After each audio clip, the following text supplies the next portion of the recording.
ایک مرتبہ حضور پاک صلی اللہ تعالیٰ علیہ وآلہ وسلم نے حضرت ابو بکر صدیق رضی اللہ تعالیٰ عنہ کو اپنی انگوٹھی مبارک دی اور فرمایا کہ اس انگوٹھی پر لا الہ الا اللہ لکھوا کر لاؤ۔ حضرت ابو بکر صدیق رضی اللہ تعالیٰ عنہ انگوٹھی لے کر کاتب کے پاس تشریف لے گئے اور فرمایا اس انگوٹھی میں لا الہ الا اللہ محمد الرسول اللہ لکھ دو۔ کاتب نے انگوٹھی پر لا الہ الا اللہ محمد الرسول اللہ لکھ دیا۔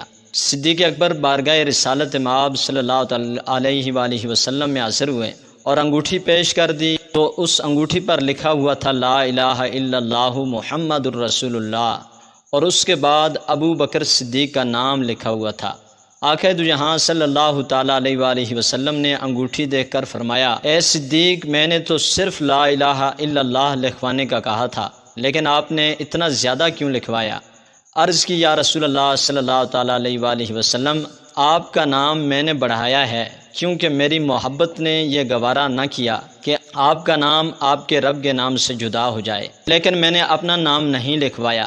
اتنے میں جبریل امین علیہ السلام تشریف لائے اور عرض کی، یا رسول اللہ صلی اللہ تعالیٰ علیہ وآلہ وسلم، صدیق اکبر رضی اللہ تعالیٰ عنہ کا نام میں نے لکھا ہے، کیونکہ صدیق اکبر اس بات پر راضی نہ ہوئے کہ آپ کا نام خدا کے نام سے جدا ہو، تو اللہ تعالیٰ بھی اس بات سے راضی نہ ہوا کہ صدیق اکبر کا نام آپ کے نام سے الگ ہو جائے۔ امام فخر الدین رازی رحمۃ اللہ تعالیٰ علیہ نے تفسیر کبیر میں اس روایت کو نقل فرمایا ہے۔ حضرت انس بن مالک رضی اللہ تعالیٰ عنہ سے روایت ہے کہ جب حضرت ابو بکر صدیق کا آخری وقت آیا تو حضرت علی رضی اللہ تعالیٰ عنہ بھاگتے ہوئے آئے اور آپ کی زبان پر یہ لفظ تھے، انا للہ و انا الیہ راجعون، اور آپ نے حضرت ابو بکر کے چہرے سے کپڑا اٹھایا اور یہ لفظ کہے کہ آج رسول اللہ صلی اللہ تعالیٰ علیہ وآلہ وسلم کی خلافت ہم سے جدا ہو گئی۔ اس کے بعد حضرت صدیق اکبر کو غسل دیا گیا اور غسل دینے کے بعد آپ کا جنازہ پڑھایا گیا۔